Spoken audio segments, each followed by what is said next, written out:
Hello there, welcome to HFY Quantum Pro. Here, helping one another makes the universe smarter. So, what we are waiting for? Let's begin our story. Every screen in the galaxy went dark at the same time that IT did not matter where you were. A trading post on the frozen moons of Delhari. A slum district beneath the acid clouds of Fanara. A warship patrolling the outer rim. A filthy labor hauler crawling between systems with its belly full of conscripts. Every device, every holographic display, every comm unit fell silent for 3 full seconds. Then a face appeared. Emperor Salvan the Undying had not spoken to his subjects in 600 years. He ruled through decrees and commanders and the quiet, crushing weight of an empire that had swallowed 9,000 worlds. His face was carved from centuries the way a canyon is carved from water, sharp, deep, and utterly without warmth. His eyes were black from edge to edge, and when he spoke, his voice carried the particular calm of someone who had never once in 4,000 years been told no.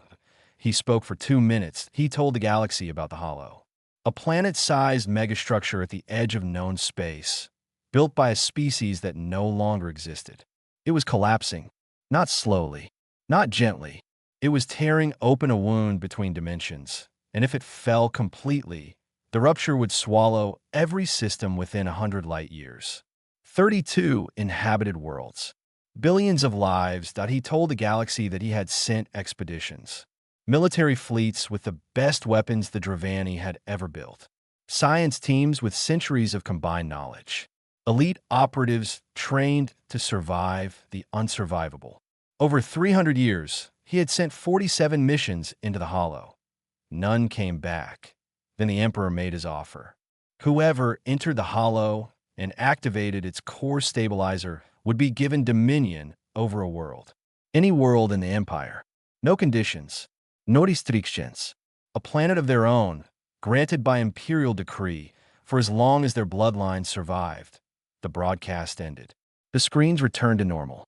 And across 9,000 worlds, nobody moved. Riku Tanaka watched the broadcast from the floor of a cargo bay that smelled like engine grease and unwashed bodies. He was sitting between a crate of recycled protein blocks and a Feldrothy female named Naya, who was twice his height and had claws that could open metal. Around them, 40 other conscripts from a dozen species sat in the same stunned silence that had gripped the rest of the galaxy. Riku was 19. He had been pulled from Earth 2 years ago when the Dravani annexed the planet and decided its population was useful for manual labor. He had no rank, no money, no family left among the stars. His grandmother had died during the annexation, quietly, in a displacement camp, holding his hand. He had been carrying that weight ever since, and it had settled into his bones like iron that he was small by galactic standards. Soft-skinned, no claws, no venom, no natural armor. His species file in the Imperial database listed humans as Category 9, high-gravity death world origin, modern intelligence, no notable abilities. The kind of entry that meant you were assigned to scrub engine rooms and haul freight until your body gave out. Nobody on the hauler talked about the broadcast. There was nothing to talk about.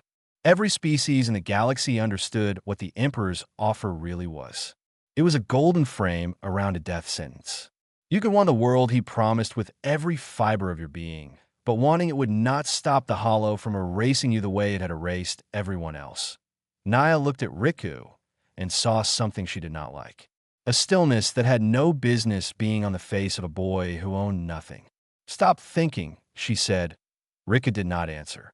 "I can see it in your eyes, little human. Whatever is forming in that death world brain of yours, let die."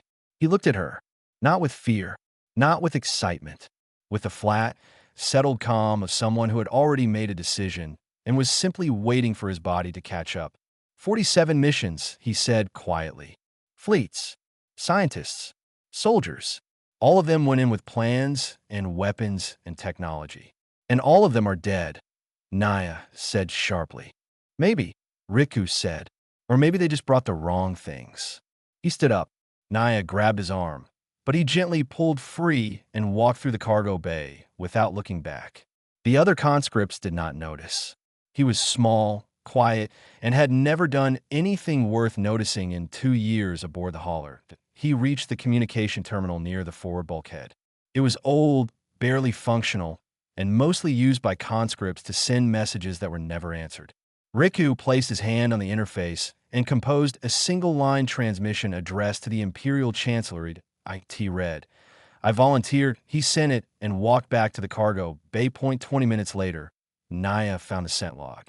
She stared at it for a long time, her claws slowly extending and retracting against the terminal casing, leaving thin scratches in the metal. Then she looked across the bay at Riku, who had sat back down between the protein crates, and closed his eyes like a man who had just set down something very heavy. She wanted to scream at him. She wanted to shake him until his teeth rattled. Instead, she stood there, reading that single line over and over, and felt something she had not felt in years, fear. Not for herself, for him. The warship arrived before Riku had time to change his clothes. IT dropped out of faster-than-light travel, so close to the labor hauler that the smaller ship groaned and shuddered from the gravitational pull. The hauler's captain, a four-armed Bessani who had spent 30 years avoiding anything that looked like trouble, nearly choked on his own tongue when the docking request came through with an Imperial seal attached to it. 12 Dravani soldiers boarded the hauler. They were tall, armored in dark metal that seemed to drink the light around it, and they moved with the coordinated silence of predators who had never needed to rush. They found Riku in the cargo bay, still sitting between the protein crates, and escorted him out without a word. They did not push him. They did not restrain him. They handled him the way someone handles a package they do not understand. Carefully, because it might be fragile or it might explode. Commander Gessen was waiting aboard the warship. He was everything Riku was not. Tall, broad, built from a species that had conquered galaxies before humans had learned to make fire. His skin was the color of dark stone, and his eyes held the particular coldness of someone who had seen 1,000 soldiers die and filed the paperwork. Without flinching, he looked at Riku's file on his display, then looked at Riku, then looked back at the file, as if hoping it would change. No combat training, Gessen said flatly. No scientific background. No augmentations. No genetic modifications. No tactical certifications. No survival courses beyond what your species apparently learns by simply not dying on your homeworld. He closed the file. You were a cargo laborer from a Category 9 planet that was annexed less than 3 standard years ago. Yes, Rikus said. And you volunteered for a mission that has killed every fleet, every special forces unit, and every elite scientific team the Dravani Empire has sent over 3 centuries. Yes. Gessen leaned forward. Why? Rika thought about it for a moment. Not because he did not know the answer, but because he wanted to say it correctly. Because I have nothing to lose, he said, and no good reason not to try. Gessen stared at him the way a surgeon might stare at a tumor, with professional interest and mild disgust. Then he informed Riku that the Emperor had personally accepted his submission. Not because Solvin believed a human labor would succeed where warships had failed, but because 214 species had formally declined the offer, and a teenage Deathworlder saying yes apparently amused the old ruler. Riku did not react to that. He simply asked if he could see the data from previous expeditions. Gessen granted access, mostly because he had been ordered to support the volunteer in any way necessary, and partly because he wanted to see how long it took the boy to realize he was walking into his own grave. That it took Riku 6 hours to read everything. He sat in a small quarters that was nicer than anywhere he had slept in 2 years, and went through every report, every scan, every fragment of recovered telemetry from 47 failed missions. Most of the data was incomplete. Ships lost contact within minutes of entering the hollow. Equipment failed. Navigation became meaningless. But scattered through the wreckage of information, Riku found something. The hollow's internal systems did not respond to technology. Every expedition had brought weapons, shields, scanning equipment, and automated drones. All had failed. But in the earliest reports from missions sent over 200 years ago, there were brief notes about the structure shifting in response to biological presence.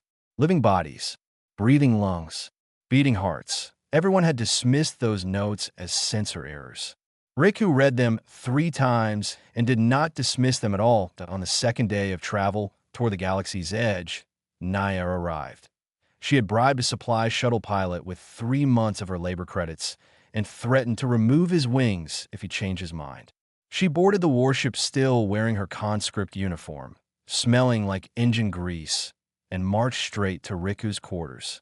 "You are going to explain yourself," she said, filling the doorway with her full height, her golden eyes burning. "I already did. You told me you had nothing to lose. That is not a reason. That is what people say when they are too afraid to admit the real one." Riku was quiet for a long time. Then he said, "My grandmother used to tell me something.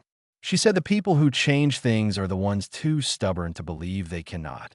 Naya's claws tightened against the doorframe. "Your grandmother is dead, Riku." "Yes," he said softly, "which means someone has to be stubborn for her." Naya did not leave. She told him she was coming with him into the hollow. Riku said no. She told him she was not asking. He said it was too dangerous. She said she had spent 2 years on a labor hauler scrubbing engine parts beside a human who shared his rations with her when she was sick, who learned her language when no one else bothered, who remembered her name when the rest of the galaxy treated her like furniture. She was not going to let that human walk into a collapsing megastructure alone, Gessen objected. Loudly, Riku looked at the commander with the calm, unblinking patience of someone who had grown up on a world where everything wanted to kill him and had long ago stopped being impressed by loud voices. "She comes with me," Riku said, "or I do not go." Gessen, bound by the Emperor's orders, had no choice on the 4th day. The warship dropped out of faster-than-light travel.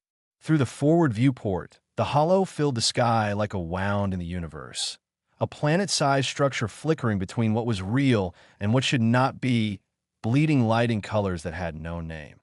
Riku stood at the viewport and stared at it without flinching. Behind him, Naya placed a hand on his shoulder.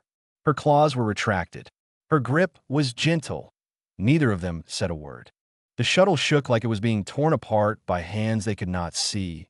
Riku gripped the restraint harness across his chest and focused on breathing. Beside him, Naya had her claws buried into the seat frame so deeply that the metal was bending. Behind them, 6 Dravani soldiers sat in rigid silence, their training holding them still even as the shuttle screamed through the outer shell of the hollow. Then the noise stopped. Not gradually. Not like a storm passing. It stopped the way a heartbeat stops, suddenly, completely, and in a way that made the silence afterward feel worse than the noise. The shuttle's instruments went dead. Every screen, every readout, every navigation system blinked once and went dark. The pilot, a Dravani veteran with 40 years of flight experience, turned around and looked at Gessen's squad leader with an expression that said everything words could not. They were inside the hollow. And the hollow did not care about their technology. Emergency lighting kicked in, dim and red, and the rear hatch opened onto a corridor that should not have existed. It was enormous, wide enough for a warship to fly through, tall enough that the ceiling vanished in a shadow. The walls were made of something that looked like metal, but moved like skin, shifting in slow, rhythmic pulses. Breathing, Riku thought. It is breathing. The squad leader ordered his soldiers forward. They moved in formation, weapons raised, scanning the corridor with equipment that gave them nothing but static. Riku walked behind them with Naya at his side. He carried no weapon. He had not asked for one. The first soldier vanished 11 minutes in. There was no sound, no warning. The corridor simply folded. The wall on the left side reached across and pressed against the wall on the right, and when it pulled back, the rear guard was gone. His armor, his weapon, his comm unit. All of it. The corridor looked exactly as it had before, as if he had never existed. The remaining soldiers froze. Their training told them to hold position, assess the threat, and respond with appropriate force. But there was no threat to assess. There was no enemy. The hollow had not attacked. It had simply rearranged itself, and a living being had been in the way. The second and third soldiers disappeared together. The floor beneath them opened like a mouth, and they dropped into darkness that closed above them before anyone could react. The squad leader screamed orders into a comm that no one could hear. He fired his weapon into the floor. The energy blast hit the surface and was absorbed without a ripple. Riku grabbed Naya's arm and pulled her against the wall. "Stop moving," he said. "What?" Everyone stopped moving. The squad leader turned on him with fury in his eyes, but Riku was not looking at him. He was looking at the walls, at the ceiling, at the floor. He was watching the way they pulsed, that slow, rhythmic shifting he had noticed when they first entered. "It is not hunting us," Riku said quietly. "It is cycling, like a machine running a program. The corridors shift on a pattern. If you move with the pattern, you pass through. If you move against it, you get caught in the rearrangement." The squad leader did not believe him. He ordered his remaining soldiers forward at double speed, determined to push through by force and discipline. Riku watched them go. He did not try to stop them. 90 seconds later, the corridor folded again. When it unfolded, the soldiers were gone. All of them. The squad leader, the remaining 3 troops, their weapons, their armor. Erased like letters wiped from a screen. Riku and Naya stood alone in the red emergency light. That Naya's breathing was fast and shallow. Her claws were fully extended, her fur standing on end, every instinct in her body screaming at her to run. But she looked at Riku and saw that he was calm.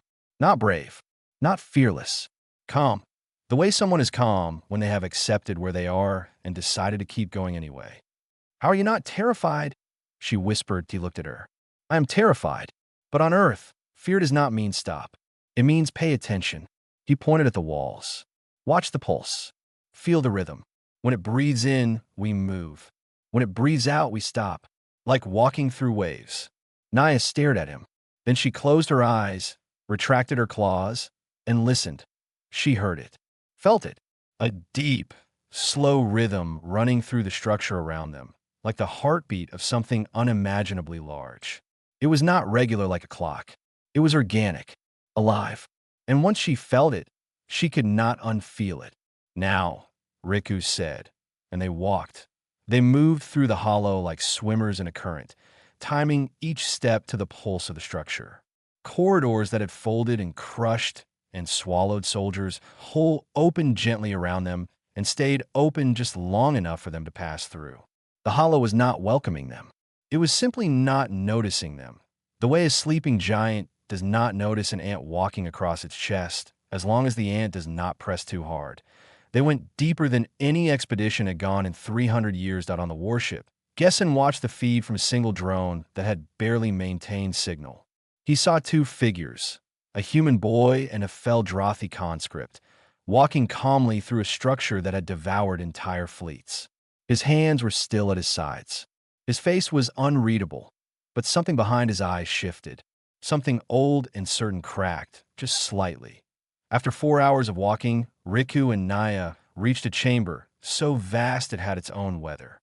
Clouds drifted across the ceiling miles above, and at the center, suspended in a column of light that flickered between dimensions, was something alive that IT was screaming.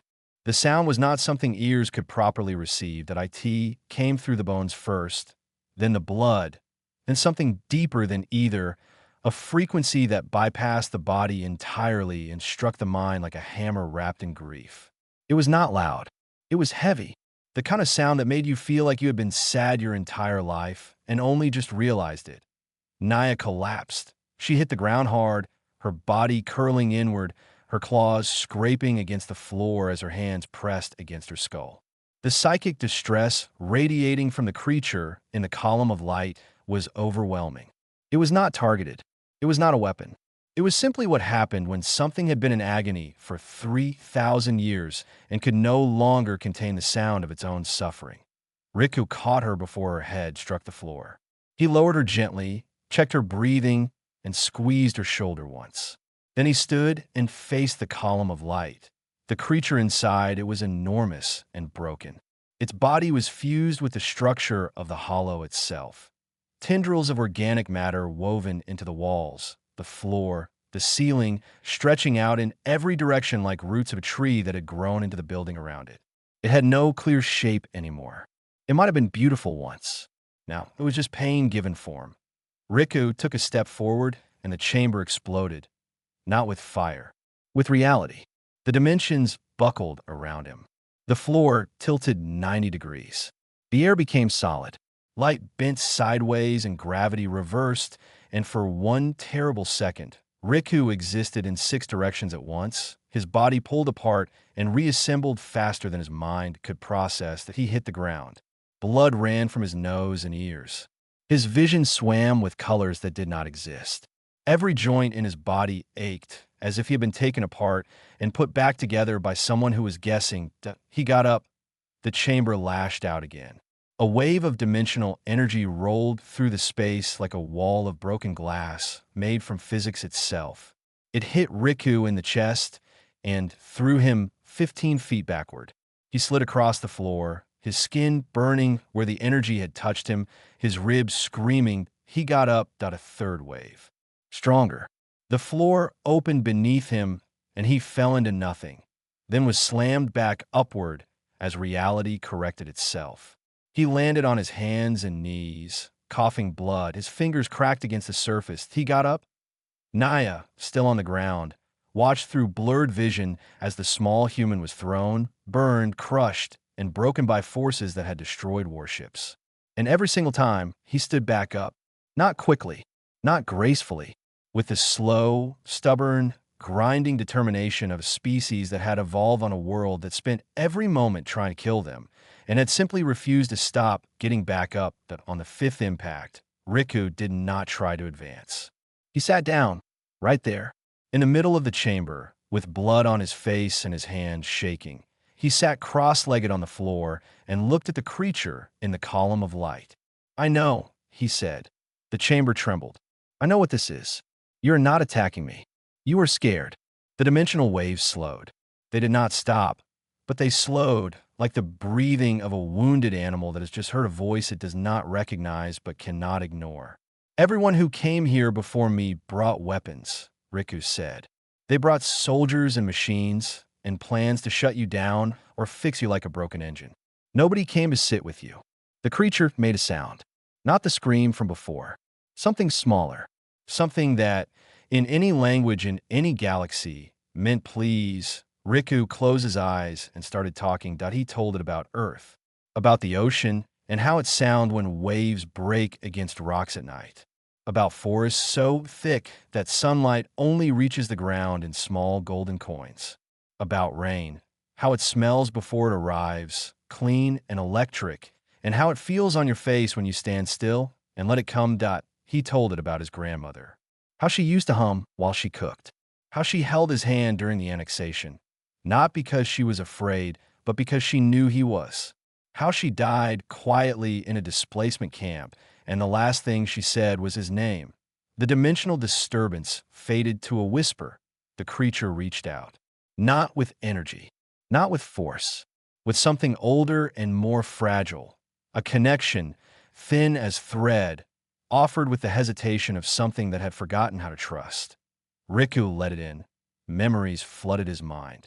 He saw a species, tall, gentle, brilliant, who built the hollow as a sanctuary, a place where knowledge and life could be preserved against the entropy of the universe.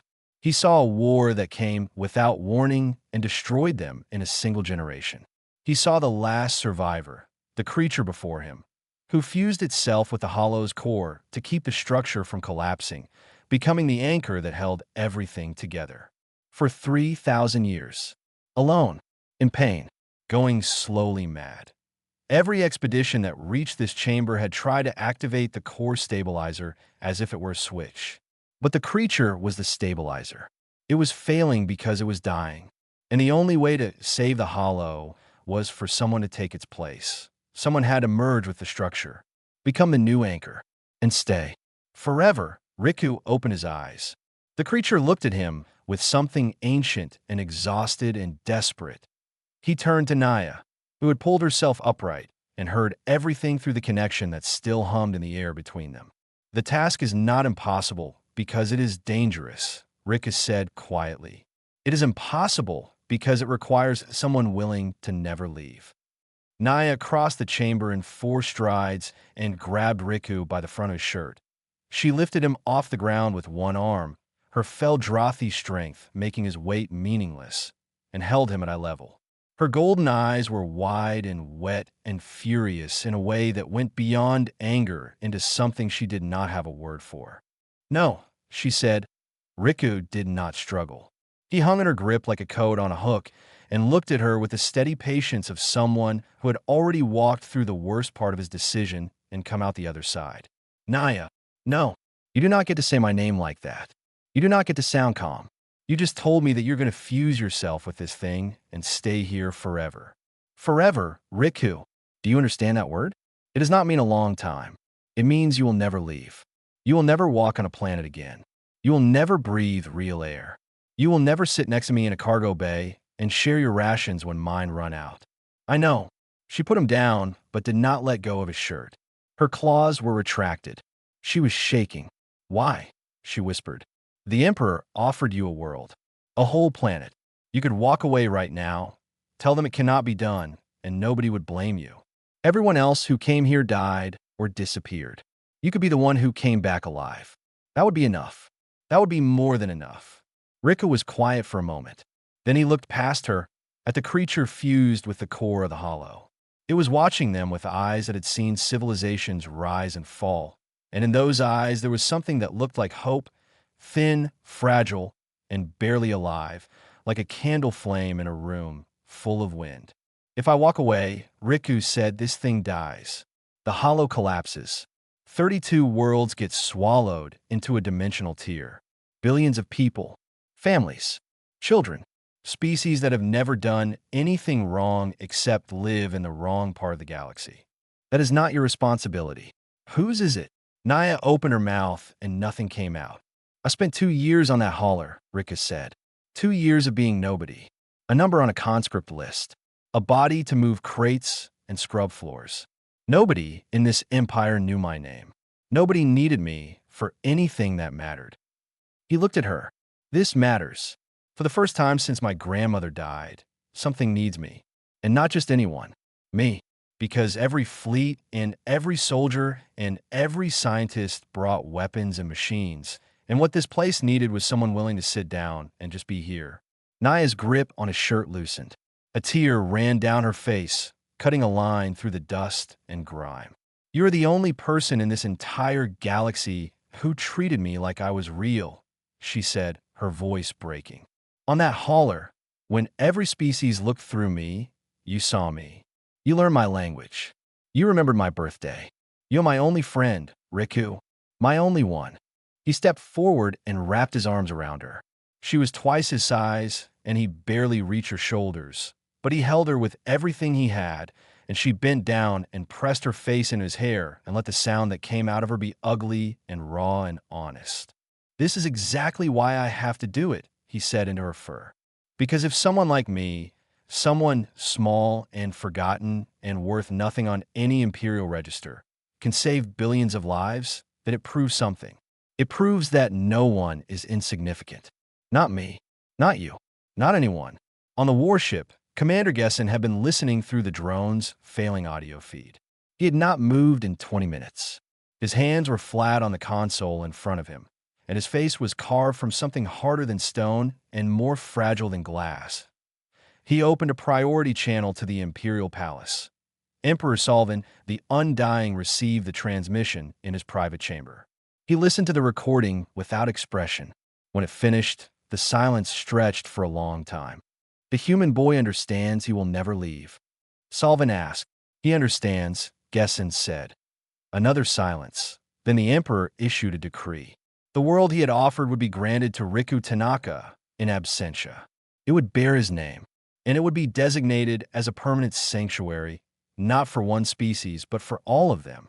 Every displaced human, every forgotten Feldrathi, every refugee and conscript and orphan from every annexed world would have a home there.